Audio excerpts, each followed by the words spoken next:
नमस्कार दोस्तों, मैं हूं शशिकांत कुमार और स्वागत करता हूं आप सभी का ज्ञान सागर के जीके जीएस में। दोस्तों मैं फिर से एक नया प्रैक्टिस सेट लेकर के आ गया हूं दोस्तों, जो कि आपके एग्जाम में बहुत काम आने वाले हैं। जिसमें क्या होता है, कोई भी एग्जाम हो, बीपीएससी हो, एनटीपीसी हो, ग्रुप डी हो, रेलवे हो, कोई भी जीके जीएस का एग्जाम हो दोस्तों, यहाँ से क्वेश्चन पूछे जाते हैं। तो चलिए देर न करते हुए आज के वीडियो शुरू करते हैं। वीडियो शुरू करने से पहले आपसे एक छोटी सी रिक्वेस्ट है कि अगर आप मेरे चैनल पर नए हैं तो एक बार इस चैनल को जरूर सब्सक्राइब कीजिएगा, साथ में बेल आइकन को प्रेस कर दीजिएगा, जिससे कि आपके पास नोटिफिकेशन पहुँच जाएगा और ऐसे वीडियो को आप तुरंत देख सकते हैं। तो चलिए आज का देर न करते हुए आज वीडियो शुरू करते हैं। पहला क्वेश्चन है, कोयले में निम्नलिखित प्रकार में से किसमें अधिक प्रतिशत कार्बन का अंश होता है? तो दोस्तों इसका आंसर हो जाएगा एंथ्रासाइड। एंथ्रासाइड में क्या होता है कि कार्बन का प्रतिशत सबसे ज़्यादा पाया जाता है, 70 से 80% क्या होता है, इसमें कार्बन परसेंट पाया जाता है एंथ्रासाइड में, है ना। तो कोयला कितने प्रकार का होता है? 3 प्रकार का होता है, एंथ्रासाइड, पीट, लिग्नाइट और बिटुमिनस कोयला। तीनों में सबसे उच्च श्रेणी किसमें पाया जाता है? एंथ्रासाइड में। लेकिन पाया जाता है तो एंथ्रासाइड में, लेकिन सबसे ज़्यादा प्रयोग किसका होता है?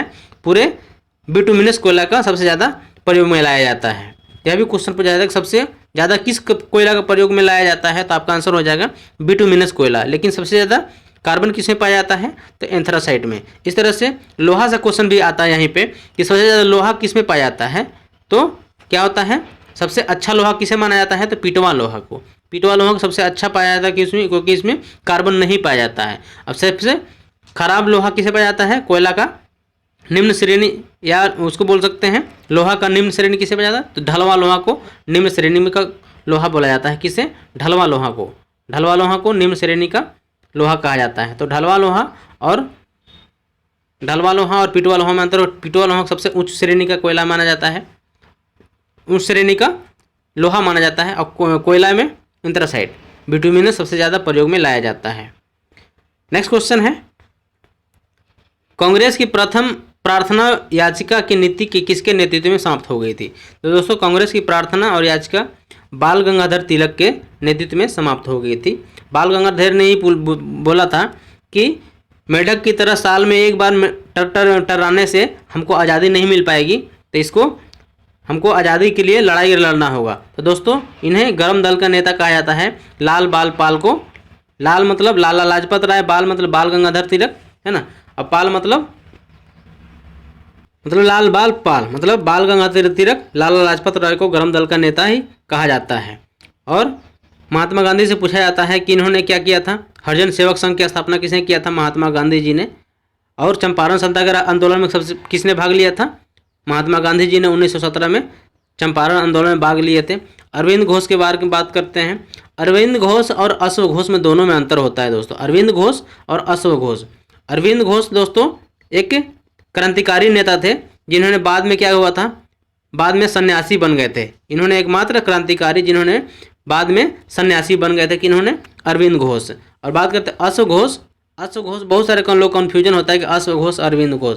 तो अश्व घोष दोस्तों यह चतुर्थ बौद्ध सम्मेलन हुआ था बौद्ध धर्म का। उसमें क्या होता, कनिष्क ने बिहार से अश्व घोष को ले गए थे। किसे? अश्व घोष को, नहीं कि अरविंद घोष को। अश्व घोष से बिहार से जम्मू कश्मीर ले गए थे और उनको चतुर्थ बौद्ध सम्मेलन में क्या हुआ था, उनको उपाध्यक्ष बनाया गया था, है ना। तो इस तरह से यहाँ से अश्व घोष से पूछा जाता है। तो अश्व घोष के लेखक बहुत सारी रचना भी है।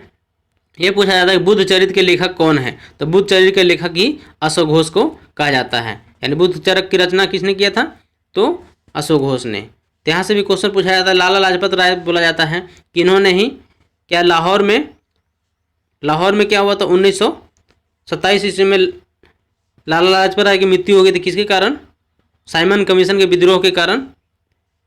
साइमन कमीशन के विरुद्ध इन्होंने विद्रोह कर दिया था। इसके कारण इनको लाला लाजपत राय को लाठी से मार दिया गया था। और उन्होंने कहा था कि मेरे शरीर पर एक एक लाठी का प्रहार का बदला लिया जाएगा। तो लाला लाजपत राय की मृत्यु हो गई थी लाहौर में ही। तो दोस्तों यहाँ से क्वेश्चन बनते हैं, कोबाल्ट 60 आमतौर पर विकिरण चिकित्सा में प्रयुक्त होता है। कोबाल्ट 60 आमतौर पर विकिरण चिकित्सा में प्रयुक्त होता है क्योंकि उत्सर्जित करता है, क्या उत्सर्जित करता है? गामा किरण उत्सर्जित, गामा रे उत्सर्जित करता है। कौन? कोबाल्ट 60, है ना, गामा रे उत्पन्न करता है। यह आंसर हो गया। इंदिरा गांधी का उद्गम स्थल कहाँ है? तो दोस्तों इंदिरा गांधी का उद्गम स्थल हो जाएगा इसका हरिके बैराज। हरिके बैराज कहाँ है?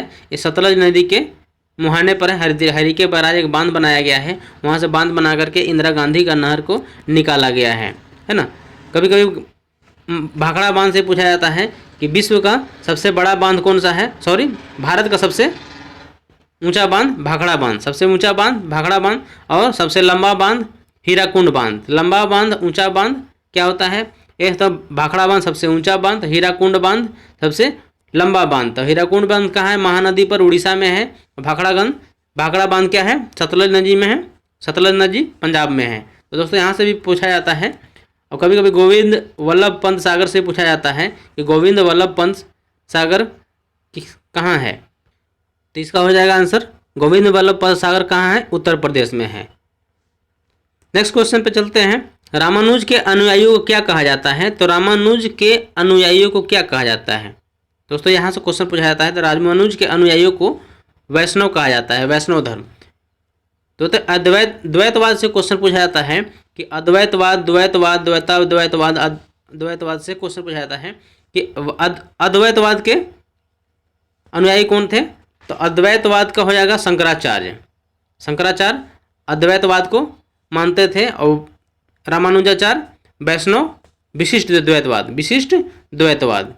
तो यहाँ से क्वेश्चन पूछा जाता है विशिष्ट द्वैतवाद और मत भी कभी कभी पूछा जाता है कि उन्होंने कौन सा मत का प्रयोग किया था। तो अद्वैतवाद हो गया शंकराचार्य अद्वैतवाद, जिन्होंने श्री संप्रदाय के अपनाया था। किसने, श्री संप्रदाय।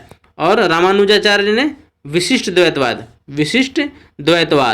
है ना, जिसने क्या किया था, स्मृति संप्रदाय की चर्चा किए थे। नेक्स्ट क्वेश्चन है, एलोरा गुफा का निर्माण किसने करवाया था। एलोरा गुफा का निर्माण राष्ट्रकूट वंश के शासकों ने करवाया था। किसने करवाया था, राष्ट्रकूट वंश के शासकों ने ही एलोरा गुफा का निर्माण करवाया था। पल्लव शासकों ने कांचीपुरम मंदिर का निर्माण पल्लव शासकों ने करवाया था। चोल वंश की राजधानी कहाँ था, विजयालय। राष्ट्रकूट वंश की राजधानी कहाँ थी, दंती दुर्ग है ना। पाल वंश की राजधानी गोपाल। पाल वंश के संस्थापक कौन थे, गोपाल। पाल वंश के संस्थापक गोपाल कहाँ थे, बंगाल में। तो दोस्तों यहाँ से भी क्वेश्चन पूछा जाता है। तो यहाँ इसका आंसर हो जाएगा एलोरा गुफा का निर्माण किसने करवाया था। तो एलोरा गुफा का निर्माण राष्ट्रकूट वंश के शासकों ने करवाया था। और कहाँ है ये, महाराष्ट्र में है। नेक्स्ट क्वेश्चन है, वैदिक नदी कुभा का स्थान कहाँ निर्धारित होता है। कुभा का स्थान अफगानिस्तान में है। वर्तमान में इसको कुरम नदी कहा जाता है। तो ये अफगानिस्तान में है। नेक्स्ट क्वेश्चन, नंद राजा के आदेश से कहाँ एक नहर खोदी गई थी। नंद राजा के आदेश से कहाँ कोई एक नहर खोजी गई थी, दोस्तों कलिंग। नंद वंश के संस्थापक कौन थे, महापद्म नंद नंद वंश की स्थापना किए थे। उस कब आया था, तो दोस्तों इसको एक ट्रिक है, हसीन मशूक शाह। सबसे पहले क्या हुआ था, मगध पर शासन करने वाले कौन कौन थे, हर्यक वंश, फिर शिशुनाग वंश, फिर नंद वंश है ना। तो हसीन हो गया, हसीन से हर्यक वंश, शिशुनाग वंश और नंद वंश। मशूक से हो गया मौर्य वंश और शुंग वंश और कन वंश। तो दोस्तों इस तरह से इसको याद रखेंगे। तो नंद राजा कहाँ अपना नहर निर्माण करवाए थे, तो नंद राजा कलिंग में नहर निर्माण करवाए थे। कहाँ पे, कलिंग में। बात पूछा जाता है कभी कभी, राजधानी यहाँ से पूछा जाता है कि इनका राजधानी कहाँ थी। तो इसका राजधानी के बारे में बता देना चाहते हैं कि अंग की राजधानी थी चंपा है ना, अंग की राजधानी चंपा। कलिंग की राजधानी तोसली, और मगध की राजधानी राजगिरी। अब बज्जी की राजधानी क्या होता है, बज्जी की वैशाली। इस तरह से 16 महाजनपद थे, 16 महाजनपद से भी क्वेश्चन पूछा जाता है। नेक्स्ट क्वेश्चन है, निम्नलिखित में से कौन फराजी विद्रोह का नेता थे। तो दोस्तों इसका आंसर हो जाएगा, फरादू विद्रोह का नेता थे दादू मियाँ और कभी कभी सरियातुल्ला भी नाम आता है, सरियातुल्ला। तो दादू मियाँ भी रहता है, सरियातुल्ला भी रहता है। तो फराजी विद्रोह का नेता थे। नेक्स्ट क्वेश्चन है, निम्नलिखित में से किसने असहयोग आंदोलन के दौरान अपनी वकालत छोड़ दी थी। असहयोग आंदोलन के दौरान अपनी वकालत छोड़ दी थी। तो इसका आंसर हो जाएगा, वो कौन थे, तो चित्तरंजन दास ने असहयोग आंदोलन के दौरान अपनी वकालत छोड़ दी थी है ना। असहयोग आंदोलन कब हुआ था, जब ये क्या बोलते हैं, जलियांवाला बाग हत्याकांड हुआ था 1919 ईस्वी में। तो उसी समय क्या हुआ था, उसके बाद क्या हुआ, महात्मा गांधी जी ने असहयोग आंदोलन शुरू किया था। और असहयोग आंदोलन शुरू करने के बाद क्या हुआ था दोस्तों, चित्तरंजन दास एवं मोतीलाल नेहरू ने क्या किया था, एक स्वराज पार्टी की स्थापना किया था। 1923 ईस्वी में स्वराज पार्टी की स्थापना किया था। किसकी? स्वराज पार्टी के चित्तरंजन दास और मोतीलाल नेहरू ने ही। तो यहाँ से क्वेश्चन पूछा जाता है, चंपारण एग्रीगेरियन एक्ट कब पारित हुआ था? तो दोस्तों चंपारण एग्रीगेरियन एक्ट कब पारित हुआ था? तो 1917 में कहाँ हुआ? तो बिहार के चंपारण में, है ना, 4 अक्टूबर 1917 को। नेक्स्ट क्वेश्चन है, नई सदी को भारत सदी बनाए, यह उद्गार किसके हैं? नई सदी को भारत सदी का बनाए, तो दोस्तों ये उद्गार इनका है अटल बिहारी वाजपेयी। जब प्रधानमंत्री थे तो उन्होंने नई सदी को भारत की सदी बनाए, उन्होंने कहा था। नेक्स्ट क्वेश्चन है,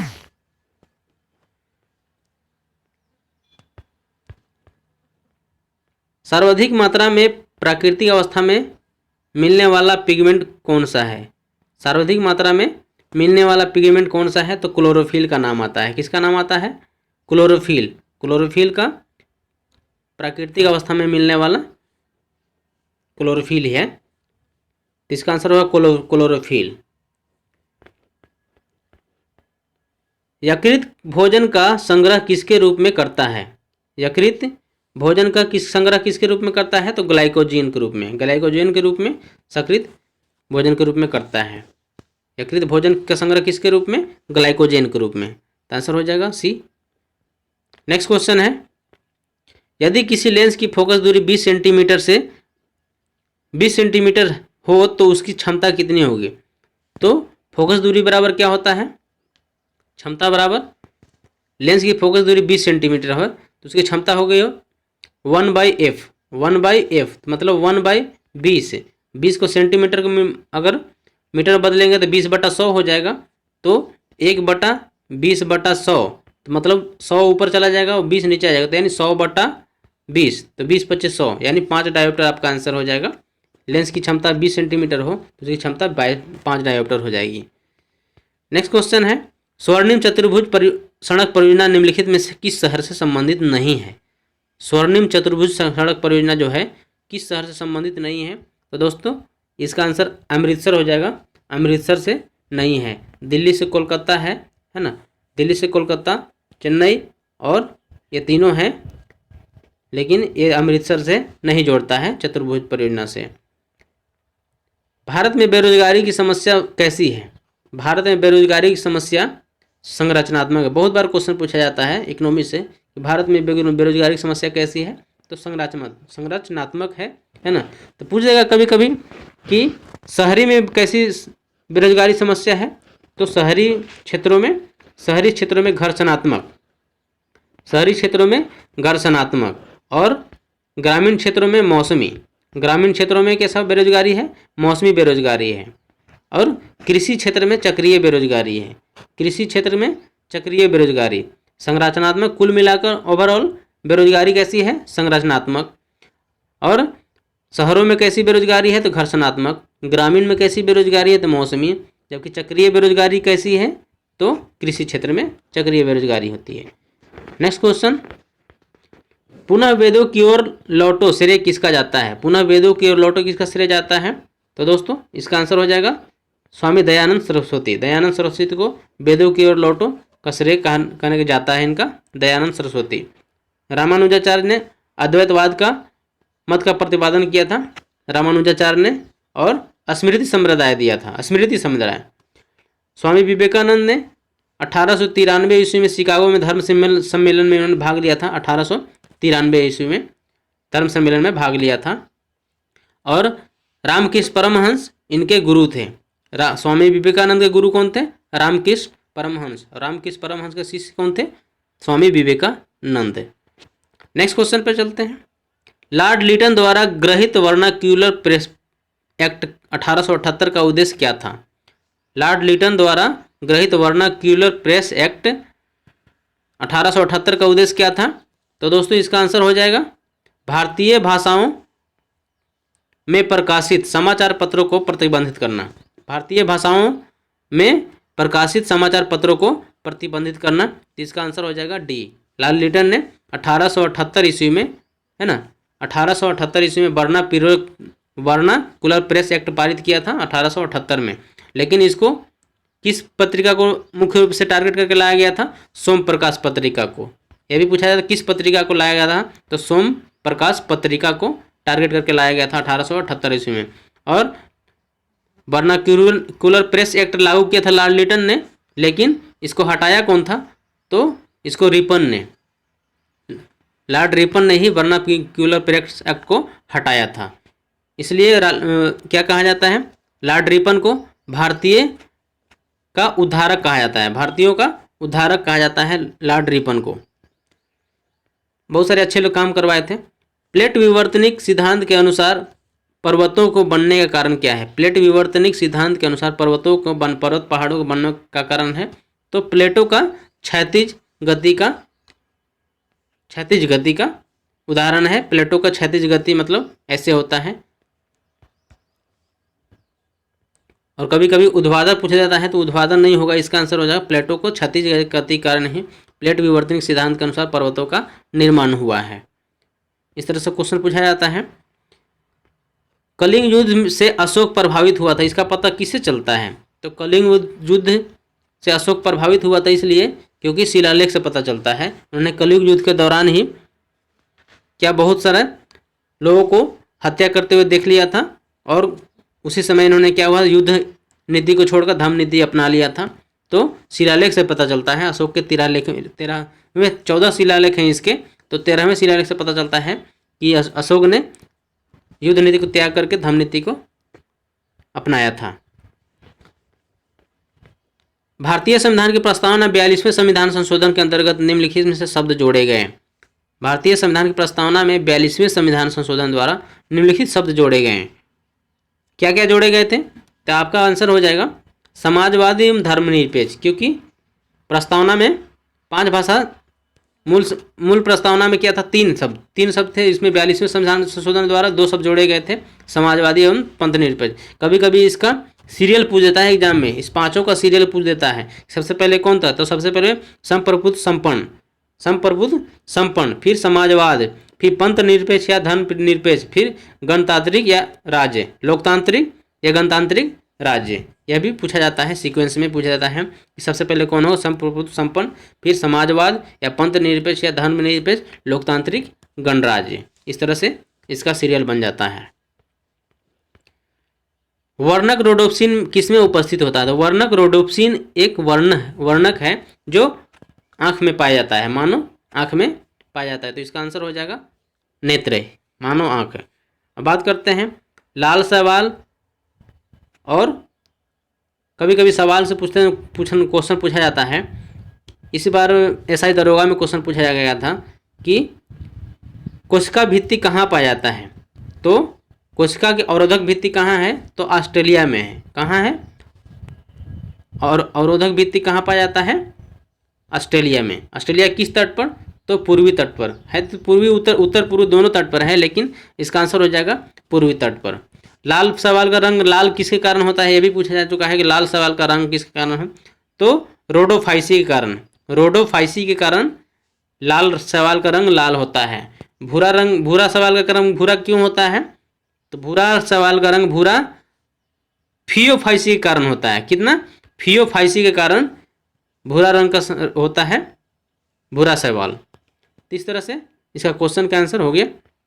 तो दोस्तों इस प्रैक्टिस सेट में इतना ही रहने देते हैं, फिर मिलेंगे हम नए प्रैक्टिस सेट में।